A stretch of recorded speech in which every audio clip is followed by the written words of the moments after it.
आज मैं आपको सुनाऊंगी अकबर बीरबल की कहानी। तो चलिए बिना किसी देरी के शुरू करते हैं। बीरबल की चतुराई से सभी हैरान थे। जब भी कोई परेशानी होती तो बीरबल को ही याद किया जाता था। जब कोई समस्या आती तो बीरबल को ही हल निकालने के लिए कहा जाता था। राजा अकबर बीरबल पर ही विश्वास करते थे। एक बार की बात है, राजा अकबर के प्रदेश में एक व्यापारी के घर पर चोरी हुई। चोर ने व्यापारी का बहुत ही कीमती सामान चुरा लिया था। व्यापारी के घर पर 10 नौकर थे और व्यापारी ये बात भी जानता था कि इन 10 नौकरों में से ही कोई एक चोर है। लेकिन वो आदमी कौन है, ये बात का वो पता नहीं लगा पा रहा था। चोर को पकड़ने के लिए व्यापारी राजा अकबर के पास गया और उसने अपनी परेशानी राजा को बताई। राजा जानते थे कि इस व्यापारी की समस्या का हल सिर्फ एक ही इंसान के पास है, वो है बीरबल। राजा ने कहा, क्यों ना बीरबल की मदद ली जाए।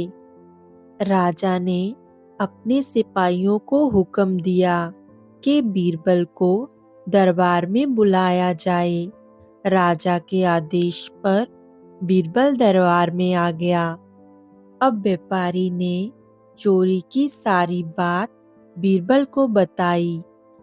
बीरबल ने बात सुनने के बाद व्यापारी को मदद का आश्वासन दिया और सिपाहियों से कहा कि सभी 10 नौकरों को पकड़कर जेल में डाल दिया जाए। सिपाहियों ने सभी नौकरों को पकड़कर जेल में डाल दिया। फिर बीरबल उनके पास गया और उनसे पूछने लगा कि तुम में से चोरी किसने की है। लेकिन किसी भी नौकर ने ये नहीं माना कि उसने चोरी की है। बीरबल ने सोचा कि ये लोग ऐसे नहीं मानेंगे, कुछ ना कुछ तरकीब लगानी ही पड़ेगी। बीरबल बाहर गया और कुछ देर बाद 10 एक समान लंबाई की छड़ी लेकर आया और सभी 10 लोगों में एक एक कर वो छड़ी बांट दी। छड़ी पकड़ाते हुए बीरबल ने उनसे कहा कि ये कोई साधारण छड़ी नहीं है। तुम सब में से जिस भी इंसान ने चोरी की होगी, कल सुबह तक उसकी छड़ी 2 इंच लंबी हो जाएगी। ये कहकर बीरबल चला गया। अगले दिन बीरबल सुबह होते ही जब जेल आए तो सभी नौकरों की छड़ी देखने लगे।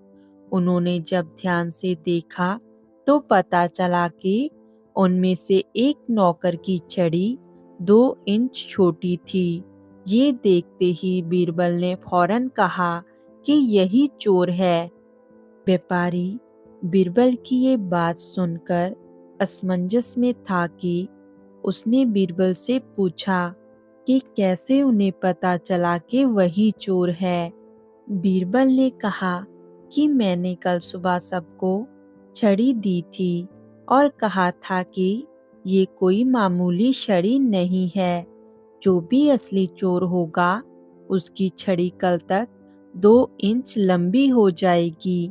इसलिए चोर ने अपनी छड़ी को 2 इंच बड़े हो जाने के डर से रात को ही छड़ी को 2 इंच छोटा कर दिया था, ताकि अगर वो लंबी भी हो जाए तो किसी को पता नहीं चलेगा। व्यापारी और राजा हैरान रह गए कि कितनी सूझबूझ के साथ बीरबल ने इस चोर को पकड़ा है। दरबार में सबने बीरबल की बुद्धि की बहुत सराहना की और उस चोर को कारागार में डाल दिया गया और साथ ही जो उसने रकम चोरी की थी वो भी उसे वापस ले ली गई। इस कहानी से हमें ये सीख मिलती है कि झूठ बोलने वाला या चोर कितना भी शातिर क्यों ना हो, उसका झूठ या चोरी पकड़ने का कोई ना कोई तरीका जरूर होता है। बस आपको धैर्य और सूझबूझ से काम लेना है।